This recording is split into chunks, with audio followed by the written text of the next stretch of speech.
I think you should take a look at your churn. So if you are in the software as a service industry, take a look at your churn, because once you understand how your churn works for various segments of customers, you might want to change your pricing from being month to month to being annual. Coffee's for closers only. So we've established my proposal is sound in principle. Now we're just haggling over price. Let's see how much we're going for on eBay. It's the same as Dunkin' Donuts. Costs 15 times the price. Welcome to Impact Pricing, the podcast where we discuss pricing, value, and the amazing relationship between them. I'm Mark Stiving, and today our guest is Valentin Radu. Here are 3 things you want to know about Valentin before we start. He's an entrepreneur at heart. I counted at least 3 companies he started. He's currently CEO of OmniConvert, and he was at one point a radio producer. So I'm a little bit nervous he's going to be judging the quality of our show the entire time. Welcome, Valentin. Welcome. Yeah. Glad to be here, Mark. Thanks for inviting. And no worries, I'm not going to judge, because I've heard that if you don't judge, you have far more chances to be happy. Oh, excellent answer. Excellent answer. So let's start. I did a little bit of research on the company OmniConvert, but I want to hear from you. How do you describe what the company does? Yeah, in a nutshell, we are helping online players to improve their customer experience by making use of their own data and by our data as well. So we have the technology, the capacity to educate their people so that they can improve the customer experience. And when you say customer experience, we're talking about the customer buying experience. So it's really the buyer's experience. Yeah, that's what a customer is. Yeah. So if he's not buying, he's not a customer. He's I'm just completely with you user. on that one. Yeah. Completely with you on that one. Okay, so if we're thinking about buyers or customers, from what I saw, you do A/B testing, and that's probably the simplest of all the things that you do. Yeah. And one of the things that I was really excited about was market segmentation. Can you describe how you guys do market segmentation and how that's relevant to the buyer's experience? Yeah. At the beginning, we've started with A/B testing because we've noticed that a lot of companies are not making use of their opportunity to deploy different versions of their website. And that was my case as well. And afterwards, after A/B testing, it was natural to go towards personalization. But personalization used to be a buzzword like 2 or 3 years ago, even though personalization wasn't the case. So using the customer's name and just saying, hello, John, there is not personalization from my perspective. Once you offer a personalized experience, means to know things regarding the relation you as a company have with that customer or with that visitor. So in order to do so, of course, you need to grab the insights towards what kind of segment this customer is in. And that means if you want to segment your customers properly, you might want to know if they are happy or not, if they are a power user or not, if they are a VIP customer or not. So that kind of segmentation is on our behalf. So what we are doing, we are using a method called RFM segmentation, which stands for recency, frequency, and monetary value.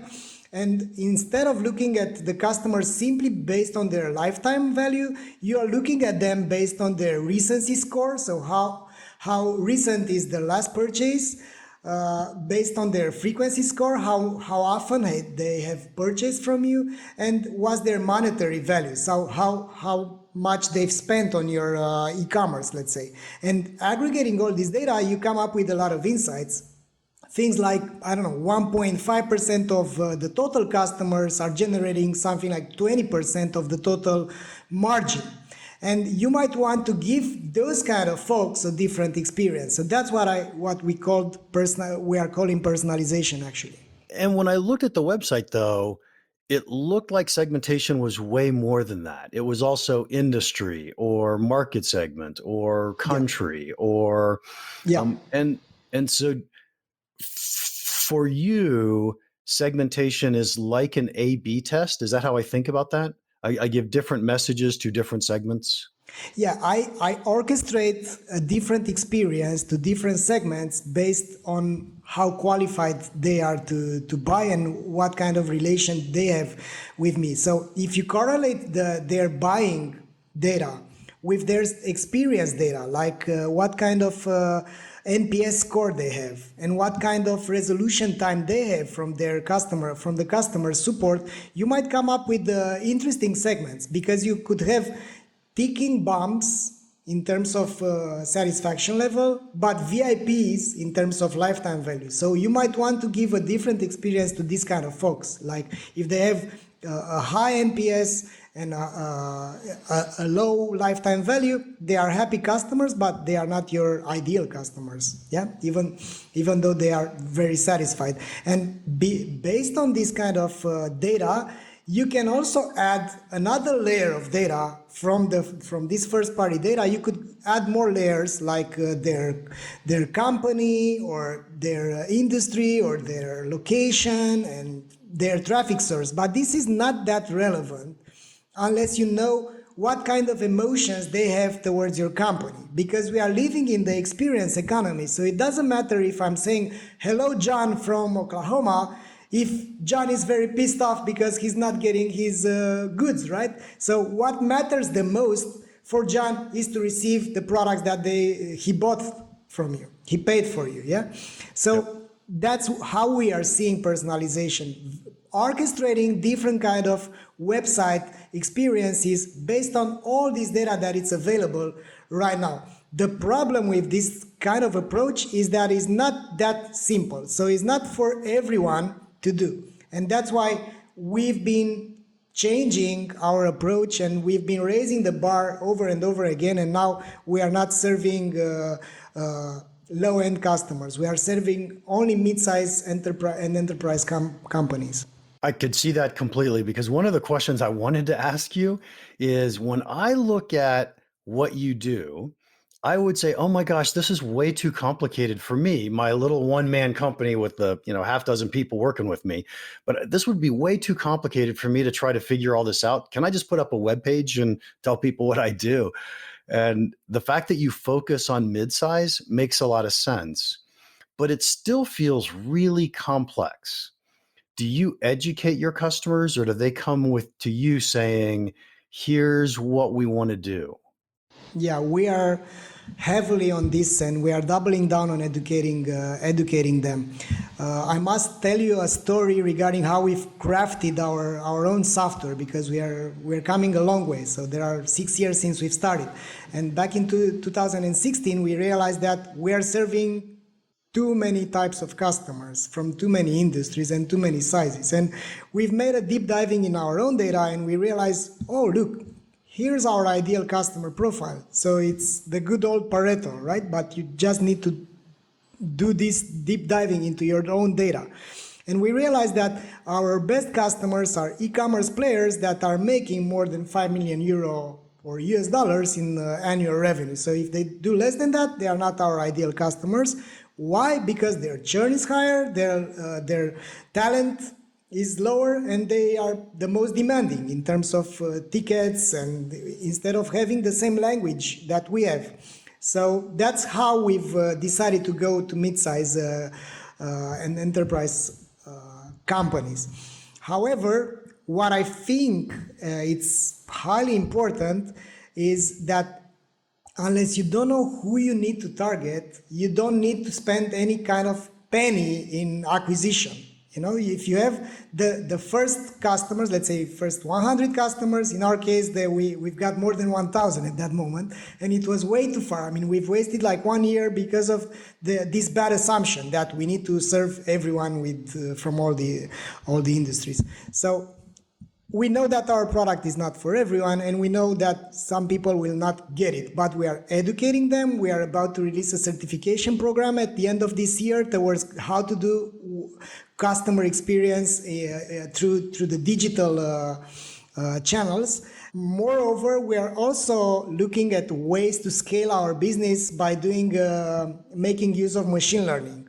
Because we back in 2016, we've got two directions. Either we educate the market, either we come up with a no-brainer, plug-and-play, fully automated product. And we've done both of them. We'll see next year what's gonna be the best bet, but we have decided to build both products.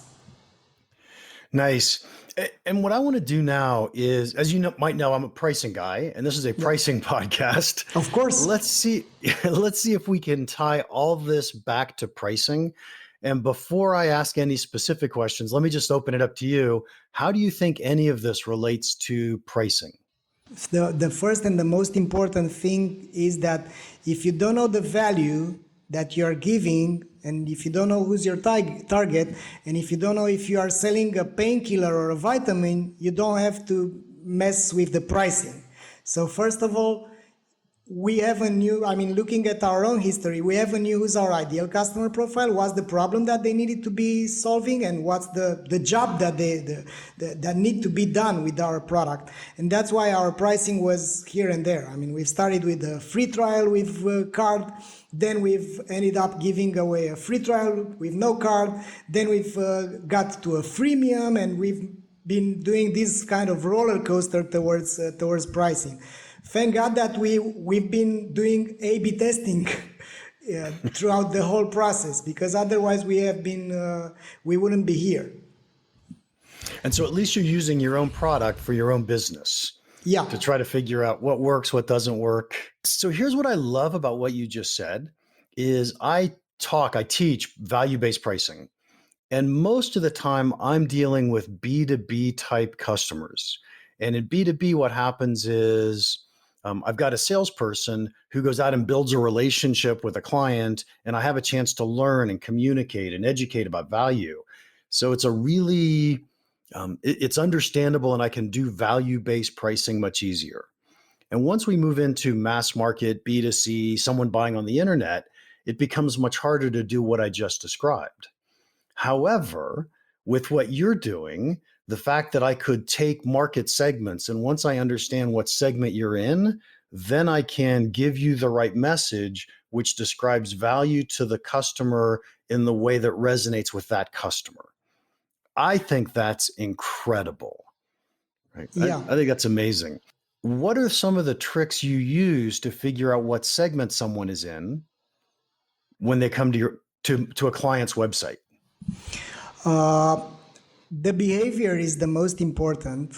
Besides that, you have all these integrations with, if we are talking B2B, you could use tools like MadKudu or Clearbit to grab more data and revealing what kind of company is this visitor coming from, how many sessions they've been previously on your website. But the most important thing that I feel that needs to be looking at this moment is the fact that once you craft the experience, you should have it dynamically, and you should be making it revisiting every now and then.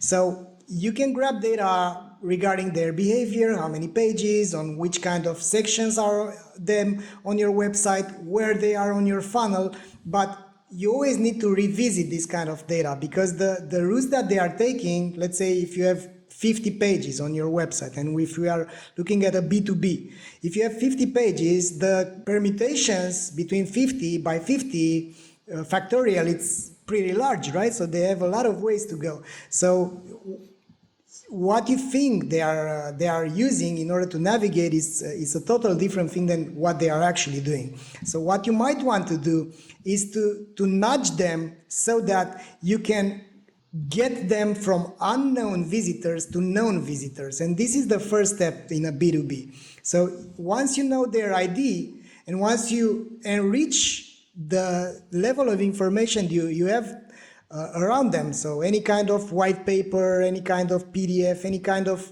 let's say, micro conversion that reveals things regarding who they are, it's very useful, because then you could craft the experience over and over again, and you are directing them towards, I don't know, I'm a project manager and I'm in a company that has more than 500 employees, and my main pain point is this. You could craft this by using this kind of segmentation. But if you let them I mean, if you let the visitors with your prepared version of your website, and if you don't nudge them and if you don't direct them towards what's the pain point, and if you don't amplify the pain point that they have, you're not going to succeed. I mean, you could have a lot of traffic, but you're not going to end up having enough conversions. And based on this technique, we've been able to improve 400% our own efficiency per visitor in the last 2 years. So we are making 4 times more money per visitors just by realizing what's the pain that this customer and prospect has. It does in a lot of ways. I think you're also making 400% improvement because you've realized who the right customer is, and that's who you go after. That's who you want to come visit your website now. Yeah. And so you don't have a lot of people visiting that shouldn't have been there or that aren't your ideal customer profile. One of the other things I noticed as I was looking through the OmniConvert webpage, or I think it was a PDF or a slideshow I watched, was you do surveys. And I thought, oh, I hate surveys on web pages. And then I saw some of the sample questions and things that you did, and I thought that was really brilliant. So you would ask somebody, what was it? The example was something like, what size are you wearing? Or do you want to look for the size? And the next time she shows up, it's just, hey, let's see what's available in this size. I thought that was really awesome. Do you have other examples of ways you ask questions that don't look like survey questions? Yeah, it's actually that kind of question is resonating with the choice reduction. So in e-commerce, if you don't, let's say you are an e-commerce player and you have 2,000 products on your website, the first step is not to sell and not to nudge your customer with the price or any kind of argument, any other kind of argument. What you want to do is to reduce the choices that they have, because there is the framing bias that kicks in. So if I'm doing an action towards what I want, and if you are revealing the things that I want, I will unconsciously think that this is for me. If I'm not doing these things, I mean, if I'm doing the things on my own and if I'm doing the product discovery on my own, then I'm not going to be hit by the framing bias. So the framing bias is pretty important because you have the same products with the same pricing, but it's how you are pushing them to your audience. So how you're asking is far more important than what you're asking. So nice. That's the framing bias, and that's why I think this job of optimizing and crafting different website experiences, it's actually a job of crafting psychological experiences so that people are behaving differently. And that's why you need to always adjust your strategy.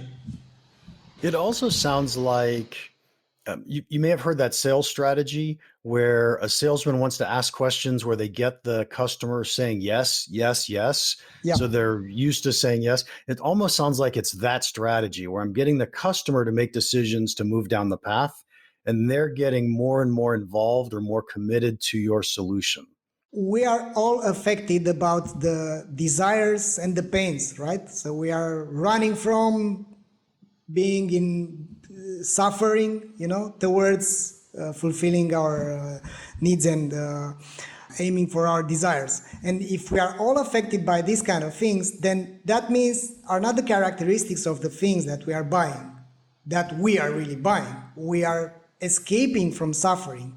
And once you are framing the reality and your products towards what's the pain that you really have. So in the B2B space, it's far more important to understand that there are a lot of stakeholders, because you have the guy which is doing the research on your website could be the user, but he has a decision maker that has different KPIs, and that's let's say the awkward thing in this world, that you have the same company that has a single objective to grow or to whatever, or to save the planet, or it doesn't matter. And then you have the people within the company that are making the decisions towards your products.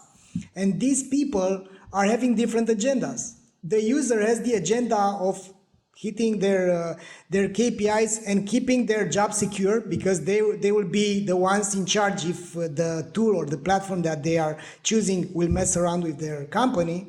Then the manager of the user has his agenda of hitting their quota, and he's in a different emotional state towards your product. So he doesn't matter about your features. He's all about hitting his own quota. And then you have the financial decision maker, and all of them have different agendas. And that's why in the B2B you should be crafting different kind of materials that are relevant from the guys which are in the decision making systems. That's something that you could do with your website, right? Because if you're a CEO and you want a product for project management for your team, then here's what you should know. And that's why things like buyer's guide for customer experience software is pretty important. And that's why you need to do this kind of materials, so that you are revealing the value of your product for people which are indifferent and looking at your product from different angles. And I think of those as different personas inside my company, or inside a company or a customer's company. And we have to communicate to each of those personas about their problems and what problems we solve for them and how we help them do their job better. I think that's absolutely right. I'm impressed with how you help companies try to figure this out from the web page perspective, right? How do we make essentially a dynamic web page? Yeah. Do you teach your customers, these are your customers now, do you teach them anything at all about pricing or communicating value to the customer? We don't teach things regarding the pricing, as most of our customers are e-commerce players. So we don't do pricing optimization for e-commerce. We don't think that's let's say ethical, because there were a few companies that have done that. Let's say, I don't know if you know about Orbitz.com, that made this pricing experiment. So I think it's not relatable to e-commerce, where you are selling the same object as other 25 companies, and it's too dangerous to do it, and I don't think it's ethical. However, what we are teaching them is how to put the right wording around the products. And I can give you an example here that I recall. This was like 5 years ago, and I was still in the trenches there to realize what's the value that we are giving to the customers. And I remember that we had a customer that was one of the leaders in the fashion clothing industry in Romania, and they had a problem with the conversion rate, and they weren't happy, of course, about their results. And after running this kind of surveys to understand what's the problem, what's the barrier that the visitors have in order to convert, we realized that a large amount of customers were happy with the products and with the pricing, but they had a problem with the trust, because their return policy was hidden somewhere, in the footer of the website. We've done a very cool experiment, which was pretty easy. I mean, the beauty with A/B testing is that not all the winning experiments should be complicated. The A/B test was like this. Where was the most important zone from a product page? Where was the price? We've suggested them to add something like, order with no worries. You have 30 days to change your mind. I mean, it wasn't like our return policy was like this. So it was pretty personal. So go ahead, order. You have 30 days to change your mind. And that improved the conversion rate by 18%. So that was 18% less customer acquisition cost for the whole period of the existing of this website, and it was pretty amazing. And there are still things that you could improve in, and this is applicable on B2B as well. Because if you justify the price, and if you say, okay, go ahead, try before you buy, you have these 30 days to change your mind. But too few people are understanding that the zero moment of truth is around that buy now button, and you should diminish the friction, or you should amplify the motivation. But it's usually the friction diminishers that are working the best near the pricing, because they feel it like a pain. I have to pay, I don't know, $900 per year to buy this software. Yep.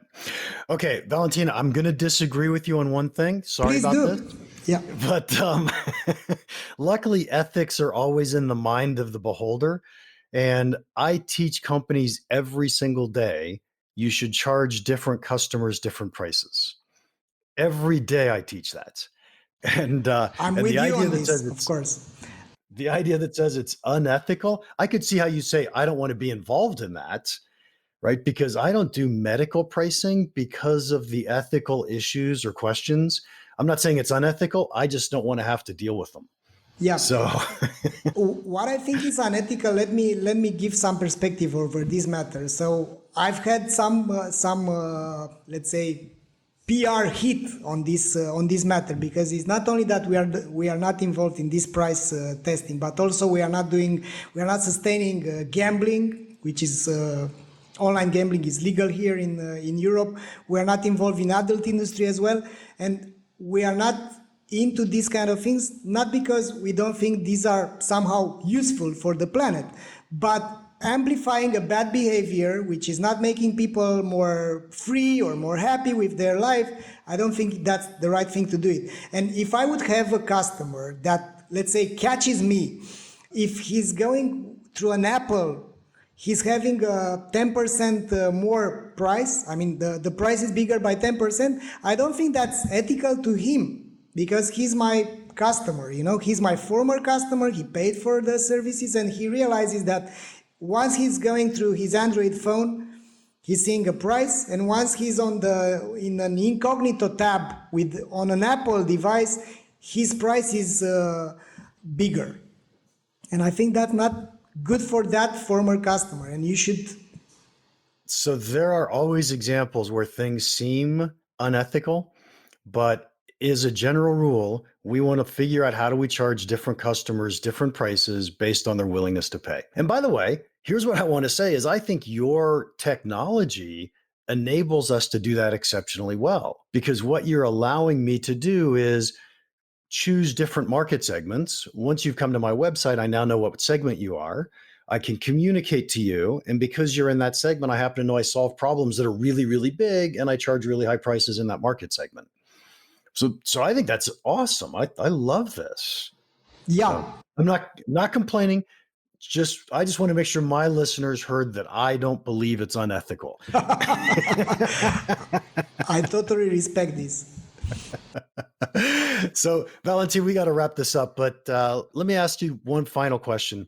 What's one piece of pricing advice you could give our listeners that you think could have a big impact on their business?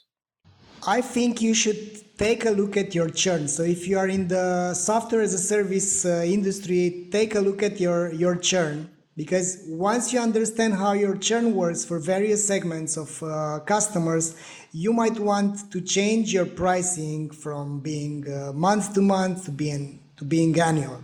So we've done this, and that worked beautifully for us, because the time to first value at the product such as we have and we provide is not that fast. So you need to work, and you need to change your website. You need to come up with a hypothesis which should be data driven. But after 3 months of working, if you are not getting the value from the product, you're gonna be churning. And we've made this conscious decision to change this monthly pricing and to diminish our conversion rate, but that ended up in a better revenue per visitor eventually. So with the same traffic, we are making more money by changing this, because once the customers are paying for an annual license, their willingness to use the product is going to be higher, and they will make the extra mile to grab the value out of their investment. Yeah, I think that's really interesting. The thing that reminds me of is that it's harder for clients to make the commitment if I have to make the year commitment. So it's harder to get that first sale, but it's much more likely they're going to put their effort behind the product, and they're going to get to that point that says, oh, I'm actually getting value from my product. So the renewal is much, much higher. And also the amplification that you're getting, the word of mouth you're getting from happy customers is higher. So back 3 years ago, we've got these kind of zombie customers that used to forget about us, and they've got this monthly subscription going on. And you don't want to have that. So at the end of the day, you want your customers to get the value out of your product. Unless you just want the zeros without giving the value back. If you're happy with that, that's it. No, I think that one's unethical, Valentin. Yeah. So, Valentin, thank you so much for your time today. If anyone wants to contact you, how can they do that? I'm a LinkedIn fan, so Valentin, Radu on LinkedIn. I'll be happy to connect with you and help you out if I can. Excellent. Thank you. Episode 36 in the bag. Let's see. What was my favorite part when Valentin didn't mind that I disagreed with him? I like that. What was your favorite part? Please let us know in the comments or wherever you download and listened. While you're at it, would you please give us a 5-star review? It would help us out immensely. If you have any questions or comments about the podcast or about pricing in general, feel free to email me, mark@impactpricing.com. Now, go make an impact.